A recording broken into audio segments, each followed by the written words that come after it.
시청자 여러분 안녕하십니까. 연합뉴스가 만드는 근거중심 의학뉴스 김기론의 헬스노트 김기론입니다. 반갑습니다. 여러분들 코로나19가 계속되면서 병원에 가기 많이 힘들고 두려우시죠. 그 중에서도 코로나19 증상과 비슷한 이 발열 증상이 있을 때 병원에 가야 할지 가라앉기를 기다려야 될지 고민하는 분들 많은데요. 그 중에서도 사실 가장 걱정스러운 게 이 아이와 같은 영유아들입니다. 오늘 제가 의정부에 있는 한 소아과 병원에 나와 있습니다. 여기 원장님 나오셨고요. 이 아이의 어머니도 함께 나오셨습니다. 이 아이의 경우에는 지금 생후 45일밖에 안 됐는데요. 이런 아이가 만약 갑작스럽게 발열 증상이 생겼다고 하면 부모님들은 어떻게 하시겠습니까? 아마 언뜻 생각하시기에 근처에 있는 대형 병원의 응급실을 얼른 가야 되겠구나 이렇게 생각을 하실 텐데, 생후 45일 된 아이가 얼마 전에 갑작스럽게 고열이 나기 시작했다고 합니다. 그래서 어머니는 대형 병원 응급실에 갔는데 진료를 못 받았다고 그래요. 과연 어떻게 된 사연인지 한번 어머니한테 직접 들어보고 이야기를 계속해 나가도록 하겠습니다. 제가 말씀은 이거 자기 얘기하는 줄 아는가 본데. 어머니 그 걱정이 많이 크셨을 것 같은데 지난 일요일이었던 거죠? 지난 일요일에 열이 나가지고 이제 가까운 동네 소아과를 갔는데, 일단 너무 신생하다 보니까 해줄 수 있는 검사가 없다. 대형 병원 응급실로 가는 게 가장 좋다고. 그래도 혹시 감기 증상일 수도 있으니까 감기 약하고 해열제만 처방을 받고 하루 밤만 지켜보자. 그래도 열이 나면 바로 응급실로 가라 하셔가지고 의뢰서를 써주셨어요. 그러면 이제 인근에 있는 대학병원에 응급실을 가신 거죠? 예, 그 다음날 아침에 바로 갔어요. 그때 38.6도, 38.5도 이렇게 올라가서 의뢰서도 있으니까 들어가면은 바로 진료가 될 줄 알았는데 앞에 계시던 분이 차단을 딱 하시더라고요. 여기 못 들어오신다고. 선별 진료소를 먼저 가셔야 된다고. 그래서 이제 선별 진료소를 가게 됐죠. 어떻게 그러면은 선별 진료소에 가서는 발열 검사를 하셨나요? 아니, 그거조차 할 수가 없었어요. 선별 진료소를 딱 가니까 검사 시간이 끝났다고, 한 4시간 있다 다시 오라고. 어른이라면 모를까. 갓 태어난 아기인데 한순간 이렇게 패닉이 오더라고요. 그래서 어떻게 하셨습니까? 어차피 대학병원 가도 똑같이 거부당할 것 같아서 큰애가 여기 폐렴으로 입원한 적이 있었던 게 생각이 나가지고 전화를 드렸더니 진료된다, 검사 가능하다, 바로 이쪽으로 왔죠. 그 당시 아이의 건강 상태는 어땠습니까? 예상했던 대로 아기는 요로 감염이었던 게 판명이 됐고, 더 시간을 끌어들였으면 골든타임을 넘어서서 전신적 폐혈증으로 진행할 수 있는 그런 상황이었던 거죠. 처음에 소아과 의사가 잘 봤어요. 위독하네, 속에서 써주고. 그 선생님 책임 다 하셨어요. 대학병원에서 39도도 아니야, 38도 6분밖에 안 됐어. 이건 문제가 될 소지가 그분 입장에서는 전혀 없는 거예요. 그래서 집에 가세요 이런 거죠. 뭐 누구도 잘못됐다라고 얘기할 수 없는데, 이게 참 문제네 이런 생각이 이제 소아과 의사만 알 수 있는 그런 문제점들이 발견이 된 거죠. 그 모르는 분들도 있으니까 요로 감염에 대해서 어떤 건지 한번. 우리 몸에 있는 모든 혈액이 신장, 콩팥이라는 곳을 다 지나가요. 혈액에 있는 모든 들어온 거는 콩팥에서 싹 걸러서 오줌으로 만들어서 버리거든요. 근데 콩팥에 감염이 생기면 혈액이 거기를 다 지나가다가 다 오염되는 거예요. 신생아들은 뇌 혈관 장벽이라는 아주 중요한 장벽이 어른들하고 달리 없어요.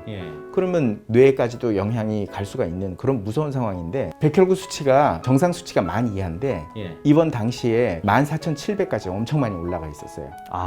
더 무서운 거는 이제 CRP라는 염증 수치였는데요. 0.5가 정상이거든요. 근데 이게 12.1까지 올라갔으니까 얘는 거의 20배 수준 이상으로 올라간 거죠? 아기가 면역력이 약하고 조그마니까 실제로 열이 38도 5분밖에 안 났던 거예요. 훨씬 더 많은 그 염증이 진행돼 있었던 거죠. 치료를 이제 곧장 하셨을 텐데 4일 동안 치료 결과는 어떻습니까? 아주 성공적입니다. 혈액의 염증 수치가 아까 0.5가 정상인데 12였다고 그랬잖아요. 그게 이제 7.1까지 떨어졌어요. 그러니까 아기는 열도 다 떨어지고 증상이 다 좋아졌고 애 너무 멀쩡해 보이는데 아직도 혈액에 염증은 있는 거죠. 그리고 백혈구 수치는 14,700까지 올라갔던 거가 이제 8,000 수준으로 뭐 정상 수준으로 다 돌아왔으니까 굉장히 고맙죠. 우리 아기가 이렇게 잘 낳아준 게. 이렇게 이쁘게 자고 있는 이 아이가 며칠 동안 고생했을 생각하니까 어머니 마음이 정말 안타까우셨을 것 같다는 생각이 듭니다. 우리가 이제 그 구조적인 부분에 대해서도 한번 짚어보도록 하죠. 코로나19 상황에서 신생아들의 경우에는 중증 질환으로 악화할 수 있는 위험도가 더 훨씬 높기 때문에 적정 진료가 신속하게 이루어져야 되는 거거든요. 거거든요. 그러기 위해서 국가에서도 호흡기 전담 클리닉을 운영하고 있다고요. 호흡기 전담 클리닉이라는 거는 코로나 바이러스 19와의 역학적 연관성이 없는 호흡기 질환 아이나 성인들이 치료를 잘 할 수 있도록 보건복지부가 정교한 기준을 만들었어요. 이제 다행스럽게도 저희 병원이 그 기준에 이제 부합돼서 지정을 받았는데 코로나19가 아닌 환자들을 돌볼 수 있도록 만들어 놓은 제도적인 장치입니다. 이 소아의 경우에는 이 역학적 연관성을 어떤 식으로 평가를 해야 되는지. 소아과 의사 입장에서는 아기의 중증도를 먼저 봅니다. 코로나19 바이러스에 걸렸을 가능성이 적은 아이들을 얼굴만 보고 판단한다 이런 건 아니지만 대부분 이걸 구분하는 그 의학적인 기준들이 또 있습니다. 그래서 거기 맞춰서 아이들을 평가하고 진료를 하는 시스템을 가지고 있는데 이 시스템이 코로나19 때문에 전혀 한국에서는 작동을 못하고 있었던 거죠. 지금 아동병원 협회에서는 15개 정도가 지정이 됐고요. 이제 정책적인 방향을 가지고서 회원들을 좀 푸시하고 있는 그런 상황입니다. 우리 어머니 경우에는 노심초사하면서 대형병원을 뛰어다녀야 됐던 그런 상황인데 너무 안타깝다는 생각이 듭니다. 이런 그 클리닉이 좀 폭넓게 알려졌다면 걱정을 덜 수 있었지 않았나 하는 생각이 드는데 이미 복지부에서는 사태에 대해서 아주 정교하게 제도를 설계해가지고 나왔는데 뭐 여러 가지 사정 때문에 묻혀가지고 잘 진행이 안 되고 있는 상황이었어요. 자칫 그 코로나19에 걸린 소아를 거르지 못해서 병원에 감염시킬 우려 이런 부분도 사실 호흡기 전담 클리닉 지정 자체를 별로 원하지 않을 수도 있는 거잖아요. 성인들을 돌보는 그 호흡기 전담 클리닉이라고 한다면 예. 그런 위험이 많이 있다고 봐야 되는 거고요. 예. 아기들을 중심으로 보고 있는 저희 같은 아동병원에서는 그런 위험도는 상당히 낮다고 봐야 됩니다. 그리고 복지부가 지정하고 있는 방역 시스템을 다 충족시켜야 되기 때문에 그것조차 또 쉬운 일은 아니거든요. 이 프로토콜을 다 준비를 해놓고 있습니다. 우리 어머니 같은 케이스가 생겼을 때 가장 적절한 대응법은 어떤 우리 어머니처럼 지혜롭게 그 동네 소아과 원장님의 의견을 들으시고 원장님들의 의견에 따라서 이제 처음에 움직이시는 게 맞고요. 그런 발열성 질환들을 다 취급할 수 있는 곳들이 많으니까 그런 정보를 어디서 확인할 수가 있죠? 아동병원 협회 홈페이지나 질병관리청 뭐 이런 홈페이지에도 게시가 돼 있죠. 그런 데 다 게시되죠.